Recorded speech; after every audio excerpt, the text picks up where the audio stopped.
Two things that are very helpful and very valuable in dog training is understanding, one, when it's time to progress and move forward to the next skill, the next phase of training, and not get bogged down on just really one particular thing. And sometimes that is the case. For whatever reason, we'll just keep hammering and hammering on the dog, and it's already at a standard that it can be successful at. It's at a level that we're satisfied with, but for whatever reason, we don't move forward with that dog and don't progress as we should in its training.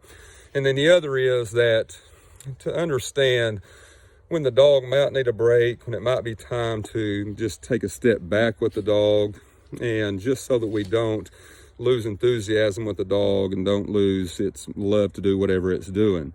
Now, on the first one, as far as not progressing as quickly as we should, rarely do we fall into that. Just by nature, we tend to do things sooner rather than later, and many times sooner is not helpful to the dog. It's not ready to be pushed to the next phase, but we're excited, we want to get there, and so we try to do that. And that's probably what we're guilty of a lot more than just not progressing as we should. But occasionally we do get into that point, kind of stuck in a rut where we should progress, but again, for whatever reason, we just kind of stay there and stay on the same skill when it's past time to progress to the next level. And the other is that, not if a dog's been doing something for 10, 12, 14 days, and it's not any better on day 14 than it was on day 1, then it's probably time that you took a step back with the dog, let the dog have a day, 2 days, 3 days off, just let it be a dog, and then go back at it to whatever it was that you was working on. And if you'll do that, many times you'll find that just in 1 or 2 sessions, just in a day or two, the dog will understand and grasp whatever it was. Say you're working on hold, and for 14 days, the dog is no better on day 14 than it was on day 1.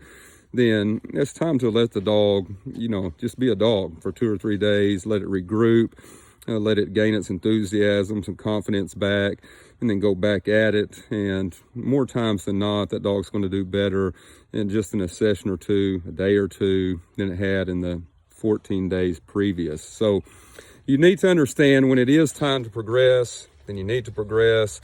And when it's time to take a step back, take a break, you need to take a break.